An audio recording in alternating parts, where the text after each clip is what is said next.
ಎಲ್ರಿಗೂ ನಮಸ್ಕಾರ. Welcome back to Bhagya creation. ಇವತ್ತು ನಾನು ಒಂದು ಎಗ್ ಬ್ರೆಡ್ ಕ್ರಂಚಿ ಸ್ನ್ಯಾಕ್ಸ್ ಮಾಡ್ತಾಯಿದ್ದೀನಿ. ಅದಕ್ಕೆ ಬೇಕಾಗಿರೋ ಇಂಗ್ರೀಡಿಯೆಂಟ್ಸು ನಾನು 4 ಮೊಟ್ಟೆ ಬೇಯಿಸಿಟ್ಟಿಟ್ಕೊಂಡಿದ್ದೀನಿ. ಮತ್ತು ಇದಕ್ಕೊಂದು 4 ಪೀಸ್ ಬ್ರೆಡ್ ಆದರೆ ಸಾಕು. ಇನ್ನು ಮಸಾಲಗಳು ಸ್ವಲ್ಪ ಅಚ್ಕಾರದ ಪುಡಿ, ಜೀರಿಗೆ ಪುಡಿ, ಮೆಣಸಿನ ಪುಡಿ, ರೆಡ್ ಚಿಲ್ಲಿ ಫ್ಲೇಕ್ಸು, ಮತ್ತು ಸ್ವಲ್ಪ ಗರಂ ಮಸಾಲ, ಸ್ವಲ್ಪ ಚಿಕನ್ ಮಸಾಲ, ಶುಂಠಿ ಬೆಳ್ಳುಳ್ಳಿ ಪೇಸ್ಟು, ಒಂದು 2ರಿಂದ 3 ಹಸಿರುಮೆಣ್ಸಿನ್ಕಾಯಿ, ಕೊತ್ತಂಬರಿ ಸೊಪ್ಪು, ಸಣ್ಣ ಕಟ್ ಮಾಡಿರೋಂಥ ಈರುಳ್ಳಿ, ಸ್ವಲ್ಪ ಕಾರ್ನ್ಫ್ಲೋರು ಮತ್ತು ಬ್ರೆಡ್ ಕ್ರಮ್ಸು ಇದ್ದರೆ ನೀವು ಮಾಡ್ಕೋಬೋದು, ಇಲ್ಲ ಹಾಗೆ ಬೇಕಾದರೂ ಮಾಡ್ಬೋದು. ಒಂದು 4 ಪೀಸ್ ಬ್ರೆಡ್ ಇದ್ದರೆ ಸಾಕು, ಬೇಗನೆ ಆಗುತ್ತೆ, ತುಂಬ ಫಾಸ್ಟಾಗಿ ಆಗುತ್ತೆ. ಬಟ್ ಮೊಟ್ಟೆ ಒಂದು ಬೇಯಿಸಿ ರೆಡಿಯಾಗಿತ್ತು ಅಂದರೆ ತುಂಬ ಫಾಸ್ಟಾಗಿರುತ್ತೆ ಮತ್ತು ಹೆಲ್ದಿಯಾಗೂ ಇರುತ್ತೆ. ನಾವು ತರಕಾರಿದೆಲ್ಲ ಬೇರೆ ಥರ ಮಾಡ್ತಾ ಇರ್ತೀವಿ, ಅದ್ರ ಬದಲು ಈ ರೀತಿ ಮಕ್ಳಿಗೆ ಮಾಡಿಕೊಟ್ರೆ ಅವ್ರಿಗೂ ಸಖತ್ತು ಇಷ್ಟ ಆಗುತ್ತೆ. ನೋಡಿ, ಈಗ ಒಂದು ಬೌಲ್ ತೊಗೊಂಡು ನಾನು ಕೊಬ್ಬರಿ ತುರಿಯೋದ್ರಲ್ಲಿ ನಾನು ಮೊಟ್ಟೆ ಎಲ್ಲನ ಇದೇ ರೀತಿ ತುರ್ಕೋತೀನಿ. ತುಂಬ ಫಾಸ್ಟಾಗಿ ಆಗೋ ಅಂಥದ್ದು. ಸಂಜೆ ಟೈಮು ಈಗ ಮಕ್ಕಳು ಎಗ್ಗೆಲ್ಲ ತಿನ್ನಲ್ಲ, ಹಾಗೆ ಕೊಟ್ಟರೆ ಈ ರೀತಿ ನಾವು ತುರಿದು ಒಂದು ಸ್ನ್ಯಾಕ್ಸ್ ಥರ ಮಾಡಿಕೊಟ್ರೆ ಅವ್ರಿಗೆ ತುಂಬಾ ಇಷ್ಟ ಆಗುತ್ತೆ. ಹಾಗಾಗಿ ನೋಡಿ, ಈ ರೀತಿ ನಾನು ತುರಿದು ಈಗ ಇದನ್ನು ಎತ್ತಿಟ್ಕೋತೀನಿ.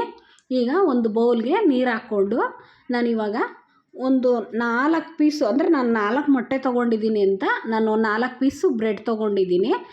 ನೀವು ಕಡಿಮೆ ಕ್ವಾಂಟಿಟಿಲಿ ಮಾಡಿದ್ರೆ ನೀವು 2 ತೊಗೊಳಿದ್ರೆ 2 ಪೀಸ್ ಆದರೆ ಸಾಕು. ಇದು ಸ್ವಲ್ಪ ಬೈಂಡಿಗೆ ಇದನ್ನು ನೀರಲ್ಲಿ ಅದ್ದಿ ಸ್ವಲ್ಪ ಚೆನ್ನಾಗಿ ಹಿಂಡಬೇಕು. ನೀರಿನಂಶ ಇರಬಾರ್ದು, ಚೆನ್ನಾಗಿ ಹಿಂಡಬೇಕು. ತುಂಬ ಸಾಫ್ಟಾಗಿರೋ ಅಂಥ ಬ್ರೆಡ್ ಆದರೆ ತುಂಬಾ ಬೇಗ ನೆನೆಯುತ್ತೆ. ಸ್ವಲ್ಪ ಹಾರ್ಡಾಗಿದ್ದರೆ ಸ್ವಲ್ಪ ನೆನೆಸ್ಬೇಕಾಗುತ್ತೆ. ಈ ರೀತಿ ನಾನು 4 ಪೀಸನ್ನು ಹಿಂಡ್ಬಿಟ್ಟು ಹಾಕ್ಕೊಂಡಿದ್ದೀನಿ ಬ್ರೆಡ್ನ.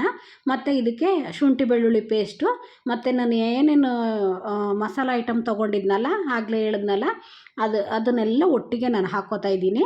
ನೀವು ಇದಕ್ಕೆ ಸ್ವಲ್ಪ ಚಿಕನ್ ಮಸಾಲ ಹಾಕೊಂಡ್ರೆ ತುಂಬಾ ಟೇಸ್ಟ್ ಬರುತ್ತೆ. ಹಾಗಾಗಿ ನಾನು ಇಲ್ಲಿ ಚಿಕನ್ ಮಸಾಲ ಮತ್ತು ಗರಂ ಮಸಾಲ ಹಾಕಿದ್ದೀನಿ. ನೀವು ಮಕ್ಕಳಿಗೆ ಹಸಿರು ಮೆಣಸಿನ್ಕಾಯಿ ಬೇಡ ಅಂತಂದರೆ ಬೇಕಾದ್ರೆ ಸ್ಕಿಪ್ ಮಾಡ್ಬೋದು, ಇಲ್ಲ ನೀವು ಹಸಿರು ಮೆಣಸಿನ್ಕಾಯಿ ಹಾಕಿದ್ರೆ ಖಾರದ ಪುಡಿನ ಸ್ಕಿಪ್ ಮಾಡ್ಕೋಬೋದು. ಇವಾಗ ನೋಡಿ, ಕಾರ್ನ್ಫ್ಲೋರು, ಅಂದರೆ ನಿಮಗೆ ಬೈಂಡಿಂಗ್ ಚೆನ್ನಾಗಿ ಬರಬೇಕು ಅಂದರೆ ಕಾರ್ನ್ಫ್ಲೋರ್ ಹಾಕೋಬೇಕಾಗುತ್ತೆ. ಮತ್ತು ಈರುಳ್ಳಿನ ಸಣ್ಣ ಕಟ್ ಮಾಡಿ ಹಾಕ್ಕೋಬೇಕು, ಸ್ವಲ್ಪ ಕೊತ್ತಂಬರಿ ಸೊಪ್ಪು. ನೀವು ಆದಷ್ಟು ಈರುಳ್ಳಿನ ಸ್ವಲ್ಪ ಕಡಿಮೆನೇ ಹಾಕ್ಕೊಳ್ಳೋದು ಬೆಟರು. ಇವಾಗ ನೋಡಿ, ರುಚಿಗೆ ತಕ್ಕಷ್ಟು ಉಪ್ಪು ಹಾಕ್ಕೊಳ್ಳೋಣ. ಇದನ್ನು ಇವಾಗೆಲ್ಲ ಚೆನ್ನಾಗಿ ಮಿಕ್ಸ್ ಮಾಡ್ಕೋಬೇಕು. ನಾವು ಎಷ್ಟು ಕ್ವಾಂಟಿಟಿ ತೊಗೊಂಡಿರ್ತೀವೋ ಅದಕ್ಕೆ ತಕ್ಕನಾಗಿ ನಾವು ಈರುಳ್ಳಿ ಹಾಕ್ಕೋಬೇಕು. ಇದು ಸ್ವಲ್ಪ ನಾನು ಹಾಕಿರೋದು ಜಾಸ್ತಿನೇ ಆಗಿದೆ, ನೀವು ಇನ್ನೂ ಸ್ವಲ್ಪ ಕಡಿಮೆ ಹಾಕ್ಕೊಂಡ್ರೆ ನಿಮಗೆ, ಯಾಕೆಂದರೆ ನಾವು ಈ ರೀತಿ ಕ್ರಂಚಿ ಮಾಡುವಾಗ ತುಂಬ ಸ್ಮೂತ್ ಆಗಿಬಿಡುತ್ತೆ, ಒಂದು ನೀರು ಬಿಡುತ್ತೆ ಈರುಳ್ಳಿಲಿ. ಹಾಗಾಗಿ ನೀವು ಆ ಥರ ಏನಾದರೂ ಜಾಸ್ತಿ ಹಾಕ್ಕೊಂಡಾಗ ನೀವು ಸ್ವಲ್ಪ ಕಾರ್ನ್ಫ್ಲೋರ್ನ ಹಾಕ್ಕೊಬಿಡಿ ಜಾಸ್ತಿ, ಇಲ್ಲ ಅಂದರೆ ಸುಮ್ಮನೆ ಅದು ತುಂಬ ಸಾಫ್ಟ್ ಆಗಿಬಿಡುತ್ತೆ. ಈಗ ನಾನು ಇದು ಇಷ್ಟು ಸಾಫ್ಟು ಬೇಕಿಲ್ಲ, ಇನ್ನೂ ಸ್ವಲ್ಪ ಗಟ್ಟಿ ಬೇಕಿತ್ತು, ಆದರೂ ಓಕೆ. ನಾನು ಬ್ರೆಡ್ ಕ್ರಮ್ಸಲ್ಲಿ ಬೈಂಡಿಂಗ್ ಮಾಡೋದ್ರಿಂದ ಇದು ಕರೆಕ್ಟಾಗಿ ಬರುತ್ತೆ.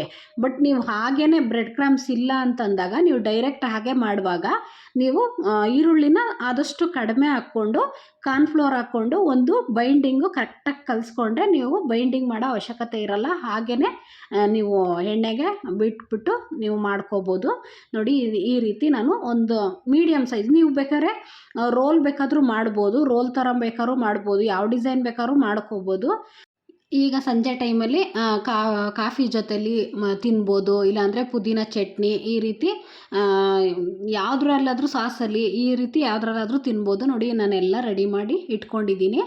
ಇವಾಗ ಗ್ಯಾಸ್ ಹಚ್ಚಿ ನಾನು ಒಂದು ಬಾಣಲಿನ ಇಟ್ಕೋತೀನಿ. ಈಗ ಸ್ವಲ್ಪ ಎಣ್ಣೆ ಹಾಕ್ಕೋತಾ ಇದ್ದೀನಿ, ಏಕೆಂದರೆ ಇದು ಬ್ರೆಡ್ ಕ್ರಮ್ಸಲ್ಲಿ ನಾವು ಡೀಪ್ ಮಾಡಿದ್ದೀವಲ್ವ, ಹಾಗಾಗಿ ಸ್ವಲ್ಪ ಎಲ್ಲ ಬಿಟ್ಕೊಳ್ಳುತ್ತೆ. ಹಾಗಾಗಿ ಸ್ವಲ್ಪ ಹಾಕ್ಕೊಂಡು ನಾವು ಇದರಲ್ಲಿ ಫ್ರೈ ಮಾಡ್ಕೋಬೇಕು. ಸ್ವಲ್ಪ ಎಣ್ಣೆ ಚೆನ್ನಾಗಿ ಕಾದ್ಮೇಲೆ ಹಾಕಿದ್ರೆ ತುಂಬಾ ಬೆಟರು. ನಾನು ಸ್ವಲ್ಪ ಎಣ್ಣೆ ಇನ್ನೂ ಸ್ವಲ್ಪ ಕಾಯಬೇಕಿತ್ತು, ಆಗಲೇ ಹಾಕಿದ್ದೆ. ನೀವು ಹಾಗೆ ಮಾಡಬೇಡಿ, ಸ್ವಲ್ಪ ಚೆನ್ನಾಗಿ ಎಣ್ಣೆ ಕಾದ್ಮೇಲೆ ಹಾಕಿ. ಬಟ್ಟು ಹಾಕಿದ ತಕ್ಷಣ ನೀವು ಟರ್ನ್ ಮಾಡೋಕ್ಕೆ ಹೋಗಬೇಡಿ, ಸ್ವಲ್ಪ ಬೆಂದಾದಮೇಲೆ ಟರ್ನ್ ಮಾಡಿ, ಅಂದರೆ ಸ್ವಲ್ಪ ಇದು ಬ್ರೌನ್ ಕಲರ್ ಬರಬೇಕು, ಆವಾಗ ನೀವು ತೆಗಿಬೇಕು ಇದನ್ನು. ಆಗ ತುಂಬಾ ಚೆನ್ನಾಗಿರುತ್ತೆ ಕ್ರಂಚಿಯಾಗಿ.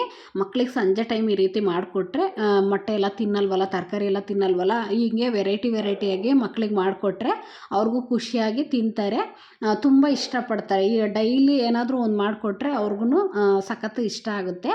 ಈ ರೀತಿ ಮಾಡಿಕೊಡಿ ಮಕ್ಕಳಿಗೆ ತುಂಬಾ ಚೆನ್ನಾಗಿರುತ್ತೆ. ಸ್ವಲ್ಪ ಬ್ರೌನ್ ಕಲರ್ ಬರೋವರೆಗೂ ಈ ರೀತಿ ಫ್ರೈ ಮಾಡಿಕೊಂಡು ಎತ್ಕೊಂಡ್ರೆ ನೀವು ಸಾಸಲ್ಲಿ ಚಟ್ನಿಲಿ ಯಾವುದ್ರಲ್ಲಿ ಬೇಕಾದ್ರೂ ತಿನ್ಬೋದು. ತುಂಬಾ ಚೆನ್ನಾಗಿರುತ್ತೆ. ಏನು ನೀವು ಯಾರ್ಯಾರು ಹಾಗೆ ನಮ್ಮ ಚಾನಲ್ ನೋಡ್ತಾ ಇದ್ರು ದಯವಿಟ್ಟು ಸಬ್ಸ್ಕ್ರೈಬ್ ಮಾಡಿಕೊಂಡು ನೋಡಿ. ನನ್ನ ವಿಡಿಯೋ ಇಷ್ಟ ಆದರೆ ಒಂದು ಲೈಕ್ ಕೊಡೋದಂತೂ ಮರಿಬೇಡಿ. ನೀವು ಲೈಕ್ ಕೊಟ್ಟಷ್ಟು ನನಗಿನ್ನೂ ಅಡುಗೆಗಳು ಮಾಡೋಕ್ಕಾಗಲಿ ಬೇರೆ ಯಾವುದೇ ಆಗಲಿ ನಾನು ಮಾಡೋದಕ್ಕೆ ನನಗೆ ಒಂದು ಉತ್ತೇಜನ ಸಿಗುತ್ತೆ.